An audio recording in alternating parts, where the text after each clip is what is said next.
C2 kembali ke desa. Bro, sepertinya semesta sedang menguji lo. Timpal Aldo yang melihat Satria sedang gelisah. Apaan sih lo kak? Orang cuma mau ke kampung saja, lo takut-takutin. Timpal Bara. Bukan nakutin Bar, lo tahu, kan? Bukan dia saja yang gelisah setelah kejadian 2 tahun yang lalu itu. Gue juga merasa dibersalah, lo nggak pernah tahu gimana nasib tuh cewek. Iya ya lo yang paling tahu isi hati cewek. Ketus Bara, Aldo menggelengkan kepalanya. Jatsat, lo ingat enggak sama wajah tuh cewek? Tanya Aldo lagi.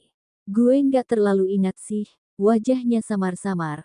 Waktu itu kepala gue benar-benar pusing banget, selain kata maki dan hinaan dari mulutnya tidak dan lain yang gue tahu. Satria memandang Aldo yang berdiri di depannya. Oh ya, Sat, lo kan pernah bilang sama gue, jam tangan yang lo temuin di mobil bukan milik lo. Nah mana tahu, itu punya wanita itu. Satria memikirkan ucapan Bara sejenak. Iya gue ingat jam tangan itu, gue lupa nyimpannya di mana. Udah 2 tahun ini gue nggak lihat tuh jam. Ujar Satria lagi. Gue pikir lo nyimpannya di tempat benar, gue mau foto tuh jam, terus buat caption, dicari orang pemilik jam ini, sebutin tahun kejadiannya, orangnya pasti akan datang temui kita. Itu bukan ide bagus menurut gue, mana ada orang datang mau menemui kita, malah dia akan malu, kejadian itu, kan aib untuk kehidupannya, kalian gak mikir perasaan itu cewek. Ketus Bara dengan kesal. Tumben otak lo, lancar. Cetus Satria, Bara mengerucutkan bibirnya, Aldo hanya tersenyum. Nih, gue udah tanda tangan berkasnya, lo boleh bawa balik. Besok kata papa gue ada rapat, bilang ama bos lo ya. Siap, jadi, besok lo akan pergi ke kampung itu. Tanya Aldo lagi. Mau gimana lagi? Masa iya gue mau hidup dalam rasa ketakutan terus, gue juga harus bangkit. Ujar Satria dengan antusias. Bro, gue pamit dulu, masih ada pekerjaan di kantor, ujar Aldo, pamit, Bara juga ikut pamit. Setelah dua sahabatnya pergi, Satria melanjutkan pekerjaannya yang tertunda. Ceklek, pintu terbuka. Apa lagi? Apa ada yang tertinggal? Tanya Satria tanpa menoleh ke arah orang yang baru saja datang. Ada, cintaku tertinggal di sini. Sahut seorang wanita, dengan pakaian serba sesi masuk ke dalam ruangan Satria, pria ini menatapnya dengan malas. Kenapa tidak ketuk pintu dulu? Ini kantor bukan rumahmu yang bisa kau masuk dengan seenaknya. Ketus Satria dengan tegas, Bella memainkan matanya kiri dan kanan, mengabaikan ucapan pedas Satria. Baiklah Tuan Muda Satria, izinkan saya untuk masuk ya. Ucapnya lalu langsung duduk di depan Satria. Percuma kamu nanya, kalau kamu sendiri juga sudah duduk. Ketus Satria dengan kesal. Kamu kenapa sih, sepertinya benci banget sama aku. Tanya wanita itu lagi. Kelakuan lo yang buat gue benci. Tegas Satria, lalu bangun dari duduknya, mengambil proposal yang ada di rak. Aku cuma selingkuh sekali, itu juga hilaf, maafin aku ya Sat. Ucap wanita itu, entah sejak kapan ia sudah berdiri di samping Satria, dan mengelus lengan pria itu. Satria segera kembali ke mejanya. Di antara kita sudah tidak ada hubungan apapun lagi, tolong jangan ganggu hidup gue oke? Tegas Satria, sembari menatap wanita itu dengan lekat. Kap, wanita itu segera mencium pipi Satria, membuat amarah Satria memuncak. Bella, teriak Satria, bangkit dari duduknya. Apa yang kau lakukan? Sudah kukatakan, aku tidak ingin berhubungan dengan wanita sepertimu lagi, silahkan keluar. Titah Satria dengan tegas, namun, Bella hanya tersenyum saja sembari melipatkan tangannya di dada. Kalau aku nolak, Bella kembali duduk di kursi yang ada di depan meja Satria. Kalau kamu enggak pergi, biar aku yang pergi. Tegas Satria, lalu beranjak pergi meninggalkan ruangan direktur. Bella hanya tersenyum melihat sikap Satria yang begitu kejam kepadanya. Dulu Satria pria yang paling bucin kepadanya, tapi kini semuanya lenyap karena kesalahan yang diperbuat Bella. Melihat Satria sudah pergi, lantas Bella pun ikut pergi meninggalkan ruangan itu. Ceklek, oh, Nona Bella. Sapa sekretaris Satria. Anita bukan? Tanya Bella. Wanita itu mengangguk. Anita, Satria tidak ada di dalam, ia baru saja keluar. Kalau begitu aku akan masuk, ujar Anita, namun, Bella melarangnya. Sudah kukatakan, Satria tidak ada di dalam, apa kau tidak dengar? Aku dengar Nona Bella, tapi ini tugasku, aku harus meletakkan berkas ini di atas meja Pak Satria. Bella melihat ke arah berkas yang ada di tangan Anita, perempuan itu segera masuk. Di mana Satria? Gumam Bella, yang tidak menemukan adanya pria itu di depan ruangan. Semua orang mengenali Bella di perusahaan Purna, siapa yang tidak kenal dengan wanita itu, wanita yang sudah dijodohkan dengan Satria, ayah Bella, adalah teman, sekaligus rekan bisnis Adi Purna, jadi, sejak tahu hubungan Satria dengan Bella yang berpacaran selama 5 tahun dan kandas di tahun ke-6, orang tua Satria dan Bella malah menjodohkan mereka agar keduanya bisa terus-terus bersama, padahal berpisahnya Bella dengan Satria, titik kesalahan itu ada pada Bella.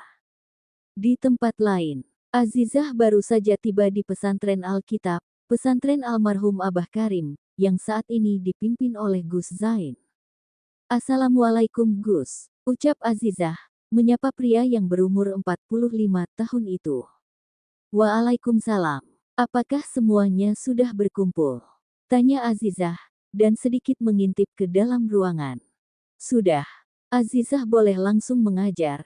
Gus pamit untuk menjemput Ustaz Zaki dulu di persimpangan jalan. Beliau baru saja tiba dari Jakarta ke sini. Katanya tidak membawa mobil, ungkap Zain. Azizah hanya mengangguk saja, mengetahui calon suaminya tiba.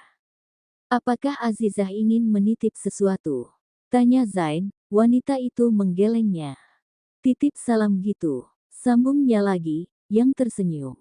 Tidak, sahut Azizah yang malu, lalu segera masuk ke dalam ruangan yang sudah ditunggu oleh anak-anak. Masya Allah, dia sungguh lembut, ucapannya saja begitu santun, beruntung Zaki dapat memilikinya. Ujar Gus Zain, yang berlalu dari depan ruangan. Di dalam ruangan kelas, terlihat Azizah yang begitu semangat mengajari anak-anak itu, bahkan Azizah begitu sabar dalam berbicara dengan mereka, yang tergolong sedikit nakal di usia mereka yang baru berumur 6 atau 7 tahun. Satria yang sudah mempersiapkan koper miliknya, lalu keluar dari kamar, dengan koper di tangan. Tuan muda, biarkan kopernya Bibi yang bawa, ucap Biatun, yang baru keluar dari ruangan dapur. Di mana Rani Bi? Rani sudah ke pasar tuan, ia pergi berbelanja. Bi papa udah berangkat? Tanya Satria yang berjalan ke arah meja makan.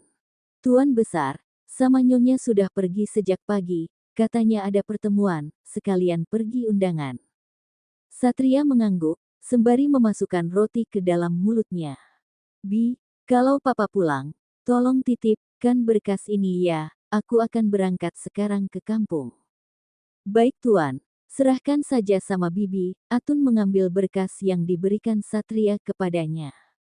Melihat sudah waktunya untuk berangkat, Satria segera berjalan ke arah pintu utama, namun, tiba ia di sana, sudah ada Aldo dan Bara menunggu Satria. Loh, lo udah mau pergi? Tanya Aldo.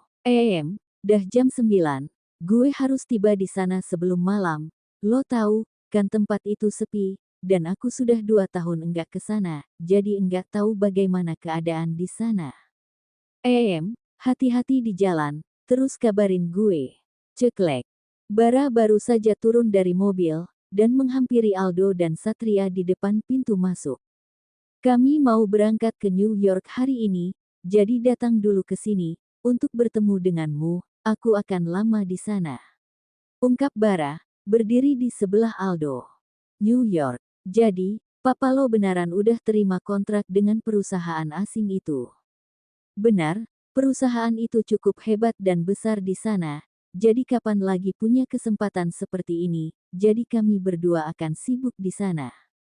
Baiklah bro, kalau begitu, aku berangkat dulu. Kalian juga hati-hati di jalan, kita akan bertemu lagi di saat kalian kembali. Aldo dan Satria berpelukan. Aldo menepuk pelan punggung Satria. Lo harus semangat, aku yakin semuanya akan baik-baik saja, jangan terlalu dipikirin oke, jangan membuat pekerjaanmu terhambat. Benar bro, lo harus bisa melupakan kejadian itu, aku yakin masa depan sudah menantimu. Sambung Bara. Terima kasih, kalian sudah menemaniku selama ini, Aldo tersenyum begitu juga Bara. Kalau begitu gue pergi dulu, Aldo dan Bara mengangguk secara bersamaan. Satria segera masuk ke dalam mobilnya, terlihat mobil berwarna silver pergi meninggalkan halaman rumah Satria. Baru juga 5 menit Satria pergi, tiba-tiba satu mobil masuk ke dalam pekarangan rumah Satria. Di mana Satria? Lo ngapain ke sini? Satria sudah pergi sejak tadi. Jawab Bara, lalu pergi meninggalkan Bella di depan rumah Satria. Tunggu, teriak Bella, tapi tidak ada satupun dari mereka yang mau menoleh ke arah perempuan itu. Terlihat mobil Aldo yang meninggalkan halaman rumah Satria. Rani baru saja kembali dari pasar, setiap seminggu sekali Rani pembantu rumah keluarga Purna, pergi ke pasar untuk berbelanja beberapa sayuran dan juga lauk untuk keluarga itu. Non Bella, sapa Rani yang memang sudah kenal dengan Bella. Birani, kan ya? Aku mau nanya Satria pergi kemana ya? Dan Satria pergi ke kampung halaman Tuan Purna, biasa ada jadwal pengecekan barang katanya Non. Oh, Bibi tahu nggak, kapan baliknya? Baliknya sih aku nggak tahu Non, tapi kalau alamatnya aku tahu, katanya sih di Jawa Timur Desa Gelap. Desa Gelap. Bella mengulangi kata-kata itu, Rani mengangguknya. Setelah mengetahui keberadaan Satria, Bella pun pergi meninggalkan kediaman Purna. Desa Gelap ini terletak di Kecamatan Laren, Kabupaten Lamongan. Wilayah desa ini cukup pelosok, tak jauh dari Desa Gelap. Terdapat hutan jati, kebanyakan penduduk desa ini bekerja sebagai petani. Selain supermarket milik keluarga Purna, beberapa hektar perkebunan pohon jati juga milik keluarga Purna, bahkan ada beberapa sawah yang digarap oleh Warna di sana juga milik keluarga di sana. Keluarga Purna sudah sultan sejak dulu, jadi enggak heran jika Bella masih mengincar Satria. Tentunya 7 keturunan penghasilannya tidak akan habis, meskipun perusahaannya bangkrut suatu saat, masih banyak bisnis lain yang dikembangkan oleh keluarga ini. Asteris. Kali ini Satria datang ke Desa Gelap dengan menggunakan mobil baru, setelah mobil lamanya mengalami kecelakaan dan dijual, sebuah mobil BMW Z4 berwarna silver masuk ke persimpangan Desa Gelap. Sengaja bagian atasnya dibuka di saat Satria melintasi tempat kejadian 2 tahun yang lalu, di mana ia memaksa seorang wanita untuk menerima kejahatan bijatnya, sampai saat ini masih membuat Satria merasa bersalah. Tuhan, kalau aku diberi kesempatan untuk bertemu dengannya lagi, aku ingin meminta maaf kepadanya, sudah menodainya waktu itu. Satria menatap lama pohon besar itu sebelum mobilnya benar-benar melewati tempat tersebut. Jeder, 2 kali suara petir terdengar. Satria segera menutup rapat atap mobilnya dan melanjutkan perjalanan. Cuaca semakin gelap, benar-benar desa gelap, tidak satu pun lampu di sepanjang jalan. Meskipun ini sudah tahun modern, jalanan masih saja dibiarkan gelap begitu. Hujan pun turun begitu lebat. Sama seperti saat di mana Satria kecelakaan, seakan-akan saat ini ia sedang berada di 2 tahun yang lalu. Tangan Satria gemetar kala ia terbayang dengan kejadian tersebut. Ia takut Tuhan akan menghukumnya atas kesalahan yang ia perbuat. Satria masih tetap fokus menyetir. Ia tahu sebentar lagi ia akan sampai ke tempat tujuannya. Sudah jam 21.10 malam, gumam Satria saat melihat jam di tangannya. Tit, tit, tit, sebuah mobil melaju begitu kencang ke arah Satria, dan bahkan berkali-kali membunyikan klaksonnya. Satria yang terkejut segera membanting setir mobilnya, dan hampir saja nabrak pohon. Cekat 3 TTT. Dengan cepat Satria menghentikan mobilnya, Satria menoleh ke belakang, dan mobil itu juga sama berhenti, lalu mundur perlahan, hingga sampai ke samping mobil Satria. Satria dapat melihat jika mobil di sebelahnya menurunkan kaca mobil. Begitu juga dengan Satria. "Apa kamu baik-baik saja?" teriak seseorang yang menyetir mobil, karena suara hujan yang begitu deras membuat mereka harus berteriak. "Aku baik-baik saja," sahut Satria, yang ikut berteriak. "Baiklah, hati-hati di jalan. Kalau lagi hujan biasanya jalan di sini sedikit licin, dan di depan ada pohon yang tumbang. Lebih baik pelan, kan jalan mobilnya." "Terima kasih, saya mengerti," jawab Satria dengan sopan. "Saya Gus Zain, saya juga tinggal di desa gelap. Ini teman saya Ustaz Zaki, baru datang dari Jakarta."